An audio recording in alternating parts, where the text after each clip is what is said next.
दोपहर की तपिश, कब्रिस्तान का स्याह सन्नाटा और कोरोना का कहर। मौत की खामोशी का शोर इन तस्वीरों की हकीकत बयां करता है। नमस्कार दोस्तों, जैसा कि आप जानते हैं पूरे देश में कोरोना की लड़ाई चल रही है। तमाम लोगों का ये कहना है कि कोरोना में ऐसा हो रहा है, कोरोना में वैसा हो रहा है। कई सारे एक्सपर्ट भी अपनी अपनी राय दे रहे हैं और मैं भी लगातार उन एक्सपर्ट और तमाम भारत सरकार के जरिए जो खबरें आप तक पहुंचा रहा हूं बल्कि, और उन सारी खबरों के जरिए मेरा उद्देश्य हमेशा यही है कि आप लोगों को सटीक जानकारी मिल सके, एक सही जानकारी मिल सके। इसी पड़ताल के बीच में मैं आज इस वक्त एक कब्रिस्तान में हूं। जी हाँ, ये दिल्ली का सबसे बड़ा कब्रिस्तान है। ये कब्रिस्तान ITO पर है। तकरीबन 12 से 15 बीघा यहाँ पे ज़मीन है। और आपकी जानकारी के लिए बता दूं कि कोरोना से मरने वालों के लिए यहाँ पे 5 बीघा ज़मीन को आरक्षित किया गया है। कोरोना त्रासदी, जी हां, जमीन खोदते ये बुलडोजर और आसपास का पूरा नजारा कोरोना की त्रासदी का गवाह बन रहा है। दिल्ली के सबसे बड़े कब्रिस्तान में 5 बीघा जमीन कोविड से मरने वालों के लिए रखी गई, जिसमें अब तक 73 लोगों को दफनाया जा चुका है।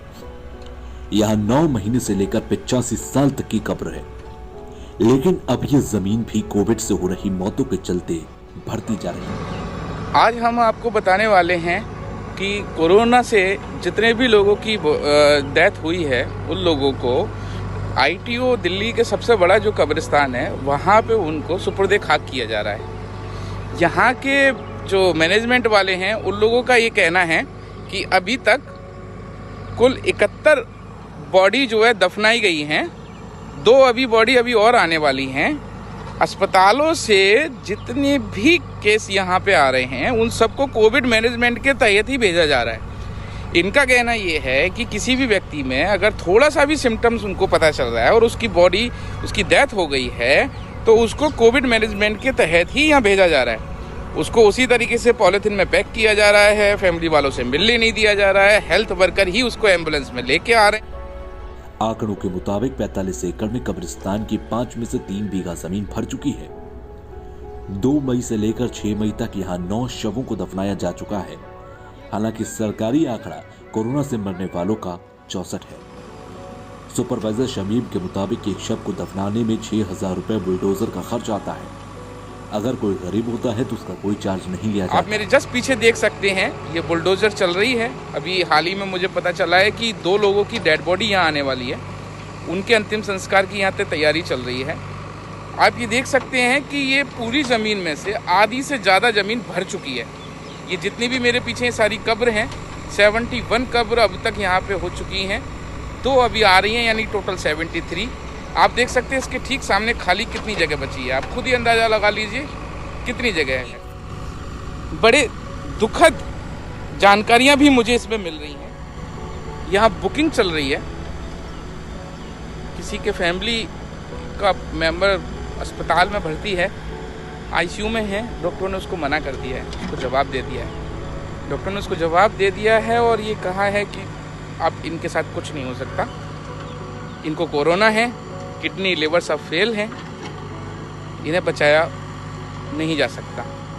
ऐसे में वो परिवार वाले यहाँ आ रहे हैं और यहाँ आके अपनी जगह आरक्षित करने जा रहे हैं, आरक्षित करके जा रहे हैं। क्यों? क्योंकि उन्हें ये डर है। मेरा नाम मोहम्मद जफर है। हाँ, आप कहाँ के रहने वाले हैं? मैं श्री राम कॉलोनी खजूरी, दिल्ली 94। ओके सर, मेरी सिस्टर हैं, इनकी उम्र 60 साल है। ये हम जग प्रवेश में लेके गए थे इनको, इनकी तबीयत थोड़ी खराब हो रही थी, तो उन्होंने जग प्रवेश वालों ने इसमें अरविंद में भेज दिया। कौन सी तारीख को? ये 5 तारीख की रात को 12 बजे। ठीक है, उनको एडमिट कर लिया। उनको एडमिट करने के बाद में हमसे कह दिया तुम जाओ घर को, तुम्हारा नंबर लिख लिया, 4 दिन बाद तुम्हारे कॉल करेंगे, तुम्हारा मरीज ठीक है तो आपको कॉल कर देंगे, ले जाना। तो हमारे को ये भी नहीं बताया। फिर हम रात को 1:30 बजे तक 2 बजे तक बैठे रहे। उसके बाद में हमें बताया 27 नंबर में आप आना, 27 नंबर में नीचे आपका सामान समूह जो पहुंचा दें। कल हम सामान देने आए, तो रात को कह रहे लिफ्ट खराब है, जाएगा नहीं, कोई सामान जाने वाला नहीं है, आप कल आना।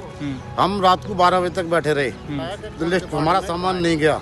सवेरे हम फिर 9 बजे सामान देने के लिए आ गए कि एक फोन उनके पास पहुंच जाए हमारा, जो उनसे हमारी बातचीत होती रहे, इसलिए हम फोन देने आए। तो सवेरे से हम बैठे हुए 11 बजे तक हमारा फोन पहुंचाया नहीं। जब 11 बजे के बाद फोन पहुंचाने के दिया हमने उनको, तो वो वापिस लेके आ गए आधा घंटे बाद, कह रहे तुम्हारा मजीर जो है ना एक्सपायर। मेरा सवाल एक और आता है ऐसे में कि आखिर इनके अंतिम संस्कार को लेके सरकार की तरफ से प्रॉपर ध्यान क्यों नहीं दिया जा रहा है। यहाँ देखिए, जो भी बुलडोजर वाला व्यक्ति है वो पीपी नहीं पहने हुए है। कब्रिस्तान में जो बेचारा काम कर रहा है वो पीपी नहीं पहना हुआ है। एक तरीके के जैसे डॉक्टर और पुलिस वाले जिस तरीके से डायरेक्ट फाइट कर रहे हैं कोरोना से, ये लोग भी तो डायरेक्ट फाइट कर रहे हैं ना भाई। कोरोना के बाद जिसकी डेथ हो जा रही है उसका कोविड मैनेजमेंट के लिए आप पोस्टमार्टम तक नहीं कर रहे हो, क्यों? कहीं ना कहीं आपको संदेह है कि उस बॉडी की वजह से कोरोना हो सकता है। थाईलैंड में ऐसा हुआ भी है। थाईलैंड में ही एक रिसर्च हुई है जिसमें एक बॉडी से 2 लोगों को कोरोना हुआ और उनकी मौत हुई क्योंकि वो अंतिम संस्कार में थे। दिल्ली के जहांगीरपुरी में RML से एक महिला की मौत हुई। चूंकि उसकी रिपोर्ट अब उस समय नहीं मिली थी तो परिवार वालों को बगैर किसी नियम कानून के बॉडी दे दी गई।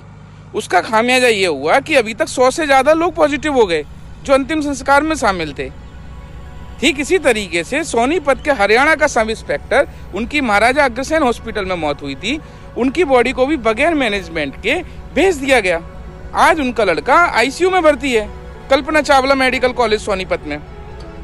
हालांकि ये मैं बात जो बता रहा हूँ ये 2-4 दिन पहले की है। हो सकता है अभी भगवान अच्छा ही है कि उसकी तबीयत ठीक हो गई हो, लेकिन मेरा कहने का मतलब ये है कि कोविड मैनेजमेंट पे हम लोग काम क्यों नहीं कर पा रहे हैं अच्छे तरीके से। अब यहाँ कोरोना त्रासदी स्थल बनेगा, यानी कि कोरोना और जब मेमोरियल। ये जमीन पूरी भर जाएगी तो यहाँ बाउंड्री वॉल बनाया जाएगा और बाकायदा एक मेमोरियल बनाया जाएगा, जिससे हमारी भावी पीढ़ियों को ये पता चल सके कि कोरोना नाम की एक चीज थी जिसकी वजह से दिल्ली में इतने लोगों की मौत हुई और उन लोगों को यहाँ सुपुर्द खाक किया गया। ये मेमोरियल बनाने के लिए यहाँ के ट्रस्ट को बोला गया है। कुल 5 बीघा जमीन है जिसमें से अभी तक 3 बीघा जमीन भर चुकी है, यानी इनके पास सिर्फ 2 बीघा जमीन बची है। ऐसे में इन लोगों के पास सिर्फ एक ही ऑप्शन है कि ये दूसरी जगहों पे, कब्रिस्तानों पे, वहाँ पे सुपुर्द खाक करने के लिए कहें। उसके लिए इन्होंने दिल्ली सरकार को लेटर लिखा।